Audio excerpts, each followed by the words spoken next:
Hello people, it's me, Tori, and welcome to the Blues Breakdown. Hi everyone, Happy New Year. Actually let me take off the glasses. I know you haven't seen me in a while, okay? But yeah, I've been away. As if you follow me on Twitter, you know I went back home for the holidays. But now I'm back. It's game time. It's game time. So it's time to lock in. Okay, it's time to lock in. So yeah, the Blues Breakdown. What are we doing here? Basically, I've decided to bring back the podcast style episodes, and that's basically what we're doing. I was trying to find a way to bring back podcasting without having to leave YouTube again. Well, leave YouTube at all. I've never left YouTube, but leave YouTube at all. So this is what we're trying to do now. I think I'm going to, my aim rather, is to bring out an episode of the Blues Breakdown, which is basically me going to be talking about post-match stuff after every single game. So yeah, you can find episodes of the Blues Breakdown on my YouTube channel that you might be watching right now, or on Spotify or Apple Podcasts or whatever it is that you use to consume your podcasts. So yeah, obviously this is the inaugural episode. The lighting, it is what it is. We're going to have to deal with it. I'm literally filming on my bed and the camera is not the most steady, but I'm hoping for the best. So let's just see what we can do. Let's try to make it a fun episode. I just missed ranting into a mic. Okay, like this was what I started off doing. Blues Barbie at its peak was me ranting into a mic. So let's get into it. Okay, yeah, so today is Tuesday, 14th of January, and it's currently 10:06 p.m. Yeah, so literally the match ended like maybe like, I don't think it's been up to an hour since the match ended. Yeah, I literally just put on my camera, plugged in my mic, and we are talking. So everything is still pretty fresh. I didn't take notes during the match. Okay, so we are just here going to talk from the bottom of our hearts. Okay, we're just gonna have a nice honest conversation about what we just watched. Also, YouTube has told me I need to stop swearing, so we're gonna try doing that. Okay, so let's start from the very beginning, right? The lineups. Let's go to the lineups. Now, I didn't have that much of a problem with the lineup, you know, having Sanchez in goal, Achiampong, Colwell, Cuckoo, having Caicedo play as the right back and developing, blah blah blah, Lavia, Fernandez, Madueke, Palma, Sanch, Nico. I don't have that much of a problem with it, but I don't like the idea of Caicedo starting from an RB position and inverting. I think he can do it. He's talented enough that he can do it, but I don't like it because I just feel like you're wasting his destroyer Kante-esque-ness on having to play RB when he's not really an RB, like, bro. And then yeah, so that was the main issue for me. Aside that, I was pretty happy with the rest of the lineup. I thought it was good that Neto got dropped for Noni, even though Noni's performance was absolutely terrible. Like, terrible. Everyone was saying that he was gonna ball out because Sweetie was watching. That did not happen, guys. It didn't happen. But yeah, that was my honest takeaway from starting 11. I don't know why Sanchez is still starting for us in 2025. Like, I thought we were really gonna leave that guy in 2024, but he's still here. So at this point, he is us, we are him, everybody is in it together. So moving on. So my thoughts on the first half. So like, honestly, everything was pretty fine. Like, the first half, yeah, we were in complete control. I feel like the scoreline makes it look like it was a close game. It was not a close game at all. We were in complete control, and even when it was 0-0, I still thought we're absolutely going to win this match because Bournemouth were not making any solid attacks, like nothing. Okay, so yeah, we controlled the ball pretty well. We had like 90% possession, something crazy like that. Bournemouth did nothing in the first half, and then we had the wonderful goal by Cole Palmer. Started off by Nico receiving the ball, and he had like 3 people around him, and literally he shook off all 3 of those people that were marking him, and then gave Palmer like a perfect pass. Like it was a 10 out of 10 pass. It was up on the play for Palmer. He waits till the keeper falls before he shoots. 1-0. Simple. At this point, I thought, okay, this is going to be like a walk in the park for us. It's like, it's not going to be anything too crazy, right? Or so we thought. Or so we thought.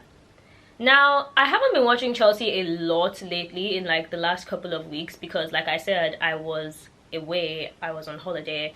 And one thing a lot of people have told me, like my Twitter friends, my Chelsea friends, one thing that they all said is that in the second half we've been coming out, like lately, in the second half we've been coming out so tepid, and so it's just like the levels seriously drop in the second half, and it makes no sense.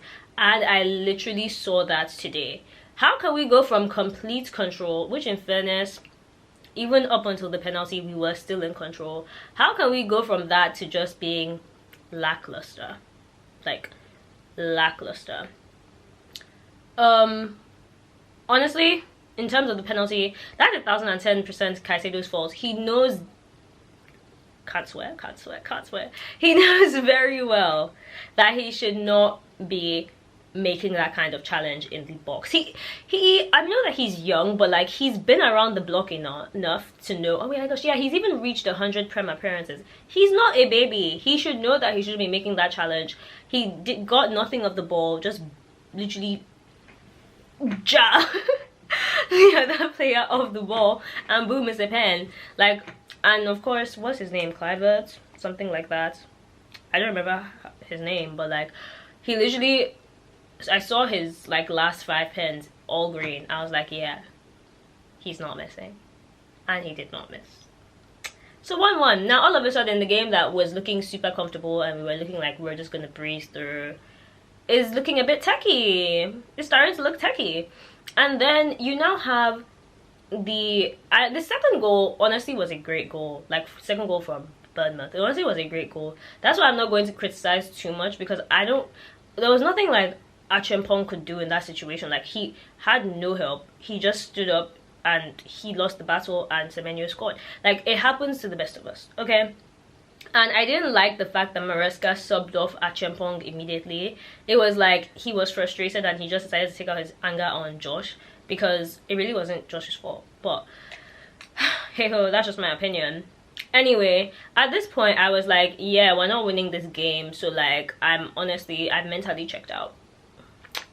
I just literally like came into my room, I started setting up for the video. Like I was like, yeah, let me just let me just decompress and relax. That's how I hear my brother in the living room shouting, go, go, go, go. And then I come out and I see it was none other than my captain, Reece James.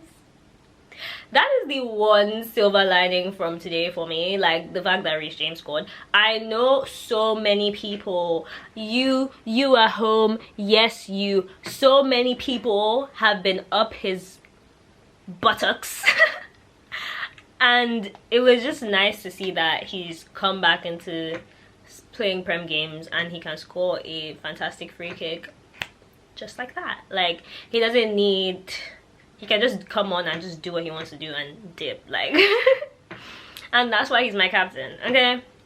So yeah, Reece salvages us a point, and luckily Brentford came back against City, so then City drew and we drew, therefore we end today in 4th still. Although if we had lost today and City won today, we would have definitely ended the day in 5th.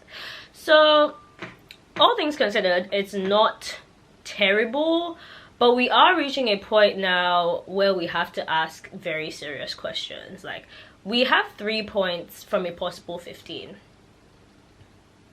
Like, The worst part is, this is supposed to be, this run that we're having, this bad form, this is supposed to be our easier run. Like, this was the run that we were supposed to pick up a lot of points. So, like, that's a bit concerning.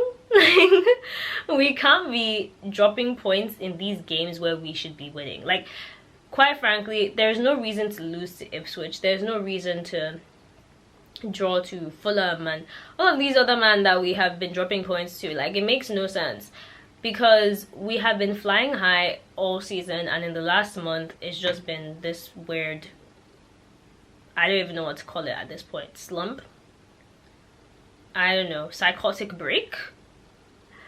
Anyway, child, so people in particular that I want to talk about from today, there's really only one talking point from today. If you're on Twitter, there's really only one talking point from today, and that is my boy Nico Jackson. Okay,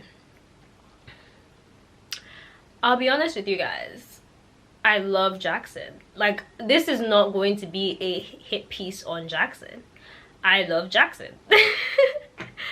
I just think that he is in a little bit of a slump right now, which is fair, but like, I feel like a lot of Chelsea fans are blaming all of our issues right now on him, which is really unfair. Like, he's not the first striker to miss chances. Like, you can't say that he's the reason why we're not winning. Like, they're making it seem as if like he's a weapon formed against us. Like, he really is not. He's just like, just not wearing his shooting boots right now, which is not great, because realistically Jackson has no replacement right now at Chelsea. We're not going to play Nkunku, that is not really a striker and also is low-key having attitude issues right now, ahead of him. And we're also not going to play Mark Gu, who is literally like 18 years old, fresh out the womb, ahead of Jackson either. So I think a lot of Chelsea fans are just frustrated because we don't have many options in that position, and therefore, yeah. And also, I won't lie, there does seem to be a certain pattern in which, like, we go 1-0 up and then Jackson misses like 2 or 3 chances and then the other team now equalize. Like, it's happened now for like the last maybe 2 or 3 games, and I think that's the reason why everyone is picking on him. But like, we need to be realistic here. It's not all his fault. He does need to do better though. I can definitely attest to that he needs to, like, this has to end. Quite frankly, you need to start racking up the goals, because at this point we need everybody to start pitching in again. Like, I need good performances from a lot of people. Yeah, Palmer, as usual, I feel like he's always good. Like, he rarely ever has an average game, and he almost never, I've only seen like maybe like 3 proper bad games from Palmer. So today was another good day. Sanch, lovely. I would have loved for him to score, but he had a pretty good game. Noni, I didn't want to talk about Noni on this channel, because at this point, like, if I say what I have to say about him, I'm gonna get banned. So let me just not say anything. Sanchez, same old, same old. Like, please just like stop. Just at this point, like, we need to stop passing back to him, because if we're gonna keep playing him, like, we just need to stop passing back. Yeah. I think those are all of my thoughts in terms of like player performances. In terms of where this like leaves us now, honestly, I don't really know. I feel like we just need to start racking up points. Like, I came here wanting to be all analytical and blah blah blah, but I really don't have it in me right now. Like, I just want to win. The only thing that's on my mind right now is the fact that we didn't take home 3 points, and it's really frustrating because you want to like analyze the performance, and the thing is, it wasn't a bad performance by any stretch of the imagination by any means, but like, it wasn't 3 points, and that's right now, that is literally what we are missing. We haven't won in so long right now in Prem that it's becoming very concerning. So my questions to Maresca really is 2 things. Firstly, no swearing.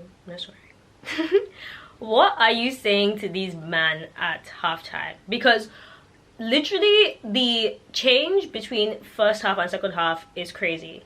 whatever you're saying to them, stop saying it to them. Like, shut up. Like, don't say it again. And say something else. That is one.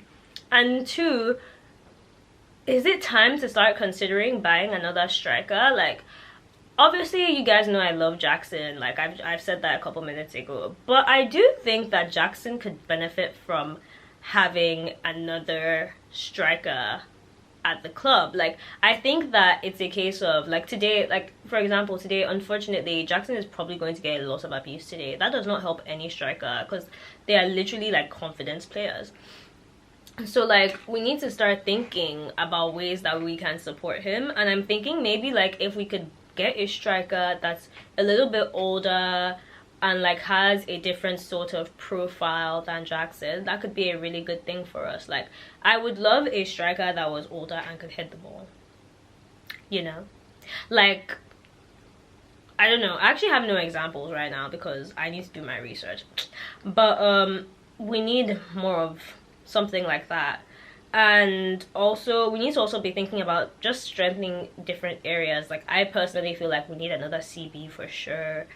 And I'm also thinking that we need a backup for Caicedo, because he has been playing a lot. He basically almost never doesn't start play. I don't know if that was English, but Caicedo is always playing. So, like, I feel like we need somebody else to rotate with him as well.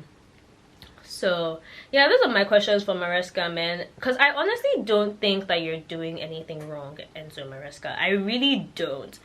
I think that it's a case of you need to start, like, seeing that whatever you are doing, something is not clicking. So you need to start being pragmatic now. You need to start switching things up. But I don't think that what you're doing is inherently wrong. It's just, like, clearly, like, just something is in the water. Something is fishy. I personally don't know what it is yet because, like I said, haven't watched Chelsea in a while. Haven't been as into it as I should have been. So I can't really tell you. But I will find out, and I think that you should fix it before I do find out so that I can, like, save my energy. So yeah, also, like, one more thing on, like, the transfer news that I've heard, like, today. I know this is not related to the game, but, like, what is this thing about Vega, like, wanting to leave? Like, brother, like, I don't understand how he'd want to leave after 6 months. Like, we literally made you into a Portuguese player for the national team and you want to leave to go and play centre back. Like, what does that mean? Like, what is that about, brother? Like, tell me. And I know Vega watches my channel, so, like, that's why I am, like, literally asking you, what is this about? And also, the Tell guy from Bayern, I need you guys in the comments to tell me what he's like, because I don't really watch Bundesliga. So, like, I need to know, is he actually good? Like, I'm not really... I hear that he's a striker, but I'm not sure if he's actually a striker or not. I never actually googled it, my bad. But but if he is a striker, he's supposed to be a bit more raw than Jackson. So what's the purpose of bringing a profile that's very similar to Jackson, or even, like, you know, younger and more raw than Jackson? Like, I thought we wanted to bring in somebody to compete with Jackson. So if that's the case, you need to, you know, bring somebody a bit older, a bit more experienced, blah blah blah. But yeah, that's everything from me on the transfer news.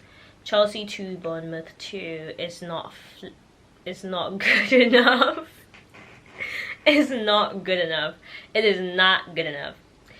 Thank God I didn't go to watch this match, because I actually had the opportunity to go and watch it. I feel like if I had gone to watch it in person, I'd have been really, really frustrated.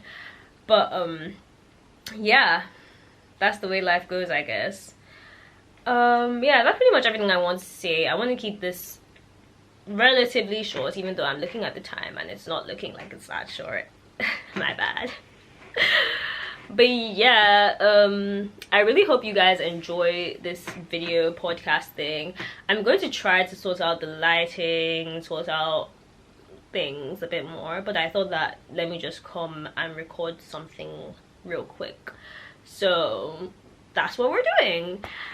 Let me know if you liked this episode. Please subscribe, like, share, hit the bell button, like whatever you guys want to do. You guys know I only do YouTube for fun and giggles, so do whatever you want to do if you are enjoying watching me, listening to me. And yeah, so I really hope you enjoyed it, and I will see you again for the next Blues breakdown after the next Chelsea match, which is, wait, hold on, let me quickly check this.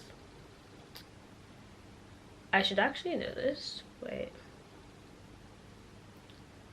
wait, why can't I find it? Chelsea, there we go. On Monday the 20th of January. So on Monday the 20th of January, be back here to watch the next episode of the Blues breakdown. I hope you liked it. Thank you very much. Bye.